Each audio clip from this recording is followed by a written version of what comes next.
Jangan makan nih, Bo. Salah mas Jo.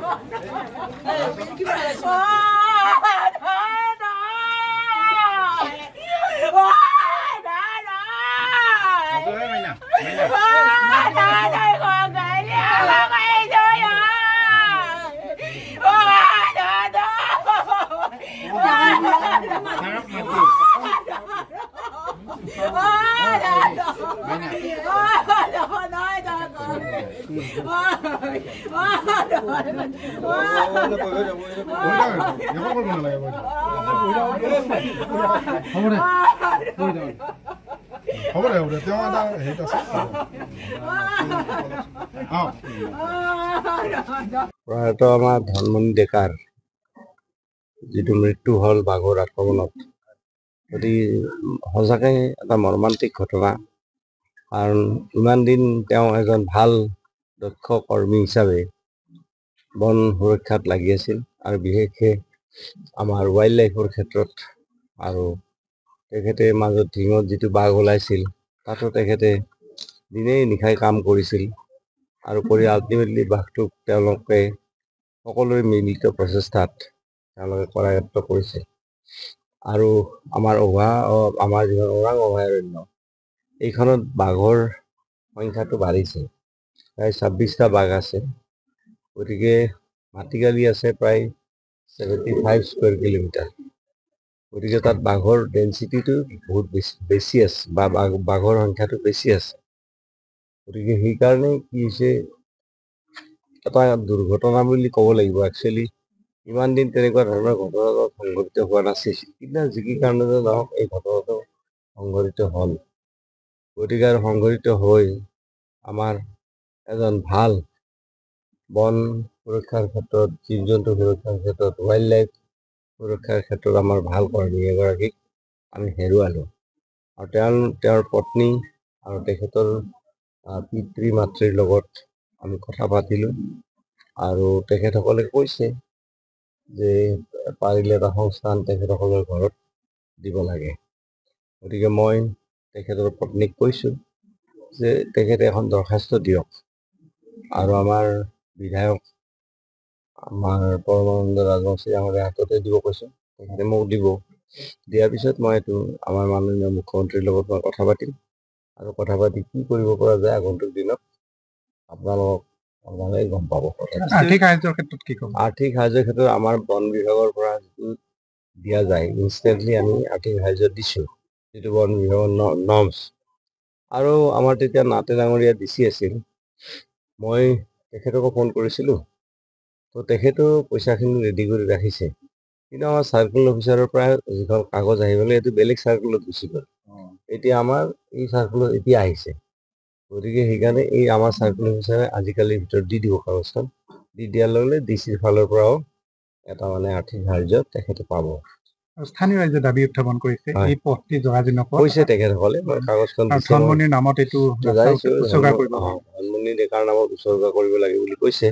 গতিকে মই কাগজখন লৈছোঁ, আৰু লৈ এইটো বিৰোধী বিভাগৰ লগত আলোচনা কৰিব লাগিব, মুখ্যমন্ত্ৰীৰ লগত আলোচনা কৰি ল'ম। এইটো ওৰাং ৰাষ্ট্ৰীয় উদ্যানত নিজেই ক'লে বাঘৰ সংখ্যা বাঢ়িছে, পৰ্যাপ্ত পৰিমাণৰ কৰ্মী এতিয়াও অভাৱ হৈছে। এই ক্ষেত্ৰত কৰ্মীৰ অভাৱ হোৱা নাই, কৰ্মী ঠিকে আছে, কাৰণ নতুন বেটেলিয়ান বহুখিনি আমাৰ ফৰেষ্ট বেটেলিয়ান নতুন বহুত তাত দিয়া আছে। তাৰ উপৰিও আছাম পুলিচো আছে তাতে, আছাম পুলিচো আছে। গতিকে আমাৰ যিখিনি আমাৰ প্ৰয়োজনীয় যিখিনি ষ্টাফ, সেই ষ্টাফখিনি বৰ্তমান আছে। গতিকে তাত কৰ্মচাৰীৰ সংখ্যা কমা নাই। সুৰক্ষাৰ কাৰণে যিখিনি হাথিয়াৰ বা হাথিয়াৰ সা সৰঞ্জাম চব আছে। আৰু নতুন বেটেলিয়ানবিলাকক আমি এইবাৰ পুলিচৰ দ্বাৰা ট্ৰেইনিং কৰাইছোঁ, আৰু নতুন বেটেলিয়ানবিলাকক চবকে AK-47 দিয়া আছে।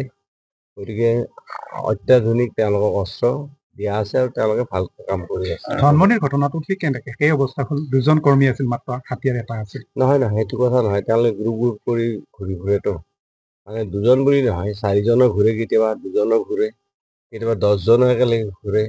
পৰিস্থিতিটো চাই লৈ তেওঁলোকে মানে পেট্ৰলিংটো কৰে।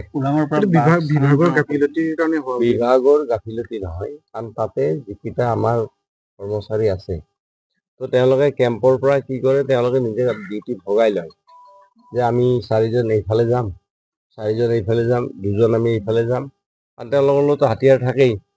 গতিকে এইটো বিভাগৰ গাফিলতি নহয়, আৰু বিভাগে এইটো ডিউটিটো বিভাগে তাতে দিয়া নাই।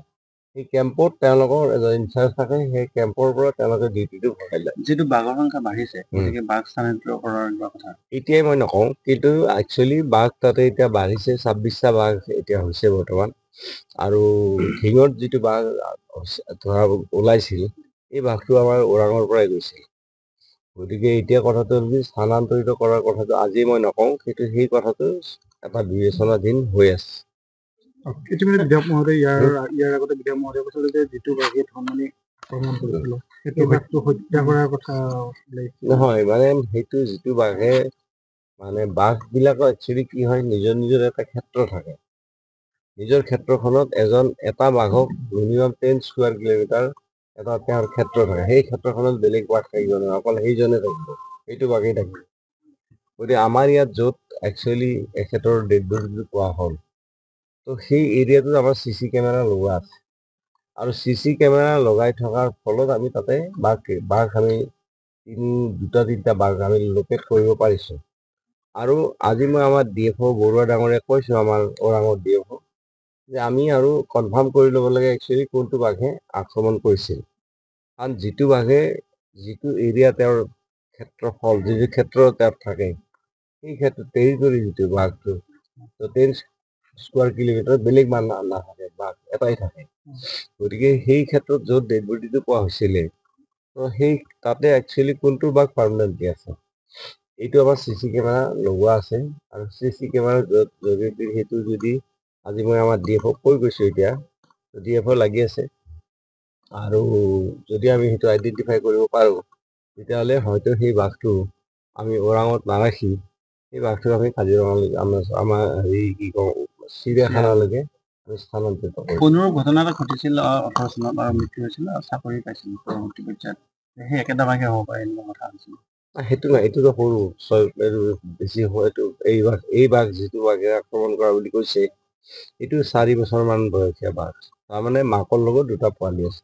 দাবী কৰিছিলোঁ, সেই হিচাপে ছাৰ আহিলে, অহাৰ কাৰণে আমাৰ ভাল লাগিলে। আৰু মানে তেওঁলোকৰ এইফালৰ পৰা 50,000 টকা এখন চেক দিলে, আৰু মানে পইচাটো দিলে, তথাপিও মোৰ কৰ্ম সংস্থাপনৰ কাৰণে যিটো মই দাবী কৰি আছিলোঁ, ছাৰে মানে এইটো কৈছে, মই যিটো ডিপ্ল'মা কৰ্চ কৰি থৈছোঁ DMLT, মানে তেওঁ মানে MLA ছাৰক দিব ক'লে, মানে দৰখাস্ত এখন লিখি, আৰু মোৰ যিখিনি মানে মেট্ৰিক হায়াৰ ছেকেণ্ডেৰী আৰু ডিপ্ল'মাৰ যিখিনি মানে ডকুমেণ্টছ আছে, সেইখিনি তেওঁৰ হাতত দিব দিছে। দিয়াৰ পিছত মানে আমাৰ মুখ্যমন্ত্ৰী ছাৰৰ লগত তেওঁ কথা পাতি পিনে বাকীখিনি আগবঢ়াম বুলি কৈছে আৰু ছাৰে।